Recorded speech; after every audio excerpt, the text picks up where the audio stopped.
We next have someone who, like myself, got started in the conservative movement at a young age. For me, it was licking envelopes in a dark and dank basement on East Jefferson Street.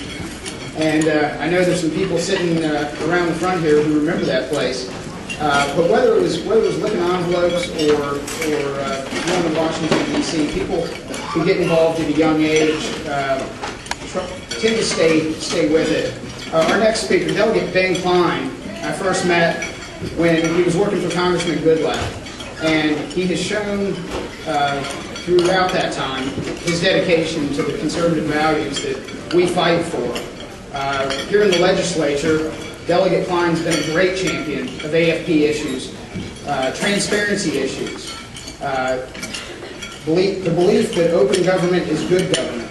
And Delegate Cline is also AFP's Western Chairman, as well as Chairman of the Conservative Caucus. Please welcome Delegate Ben Cline.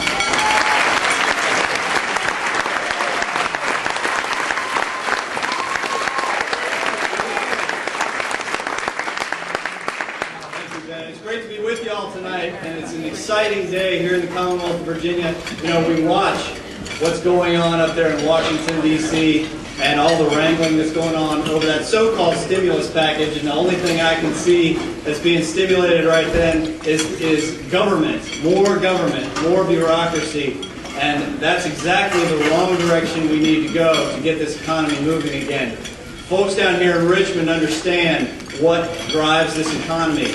It's small business. It's hard-working men and women. It's people who get up in the morning, get their kids off to school, get to the office, and work for the private sector, creating jobs, creating revenue and income for themselves, for their families.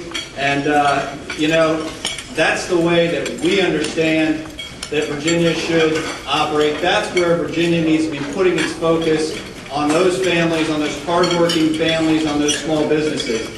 And I got to give it up for Brenda Pogge. She comes from the grassroots. She does a great job for Eastern Virginia as the Eastern Chair of Americans for Prosperity. And she's a great teammate in the House, in the Conservative Caucus, working for those issues that I spoke of earlier. You know, it is a timely event that you all are down here. Not only is it the day that the stimulus is passing in Washington, here in Richmond, we're going through our own end of days situation. We've got our crossover day when all the bills in the House have to be out, all the bills in the Senate have to be out, and they cross over to each other's chambers. We are sending the Senate our own stimulus package. We are sending the Senate tax streamlining of our corporate tax structure to make sure that businesses can work smarter and continue to lead in the economy. We're sending over to the Senate a right-to-work constitutional amendment to protect our right to work in Virginia.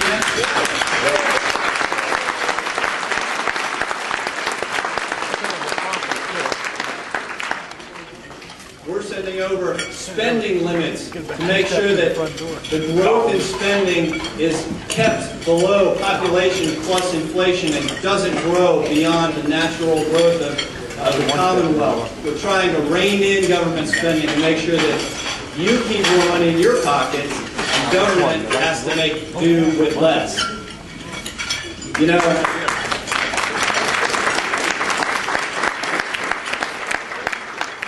and we've got some great partners in the House, many of whom are here tonight.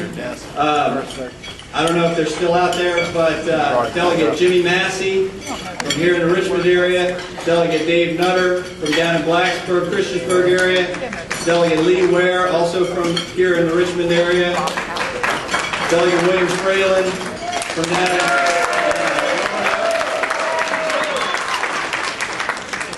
in you've already heard from Brenda, and I'm not sure, I can't see because of the light, but there's probably somebody out there who's joined us late as well. But the House is made up of men and women who believe in the principles of fiscal conservative government.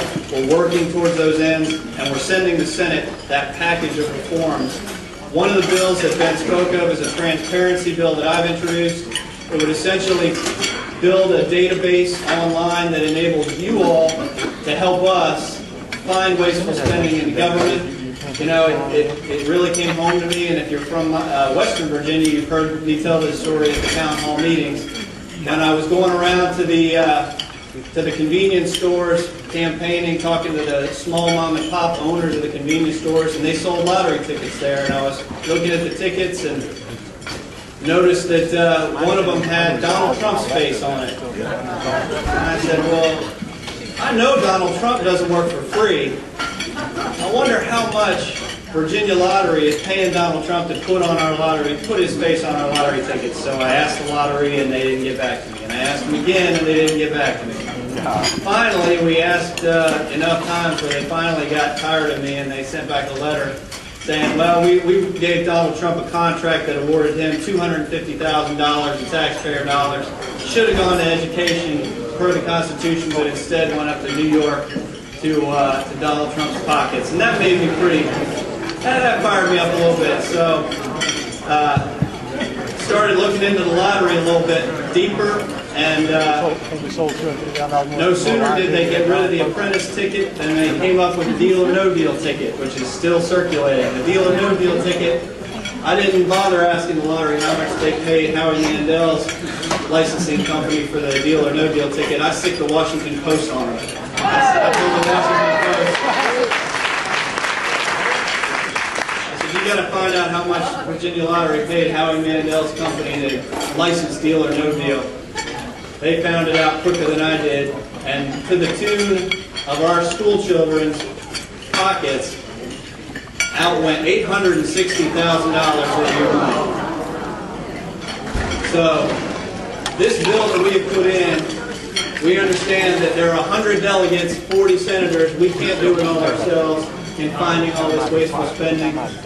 We need your help. We're going to put it online. We're going to put it in a format that you can understand. This bill flew out of the House, and with the help of Ken Cuccinelli in the Senate, this bill is going to become law, and we're going to put more information online to help you all, help us save the taxpayers' money.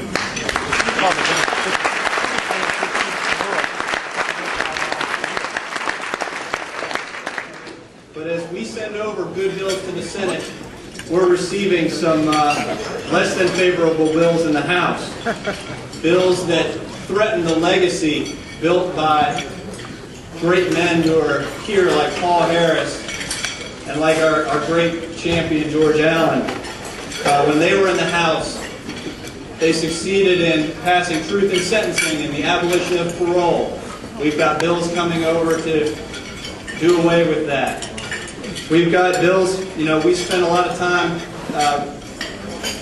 renovating and overhauling welfare in this country, and that was one of the great victories of the Republican Congress, and it was implemented by these two great men and by their classes back in the 90s, and that's under attack as well, as we see welfare reform weakened. We see right to work threatened. We see the Dillon Rule threatened. Every day we see more legislation coming out of the Senate that is dangerous to our success in Virginia. And we need your help, not just to pass the good legislation, but to fight the bad. So we're asking all our grassroots supporters today, first, we thank you. But second, we ask you to continue the fight. The fight is only halfway done in this General Assembly session, but then the real fight begins. And that's the fight to retain control of the House of Delegates this November, to keep the wall up against this type of attack on the Commonwealth of Virginia. Join us in that fight. We appreciate all you've done. We look forward to working with you this fall. Enjoy your dinner. Thanks again for coming. We look forward to a great year.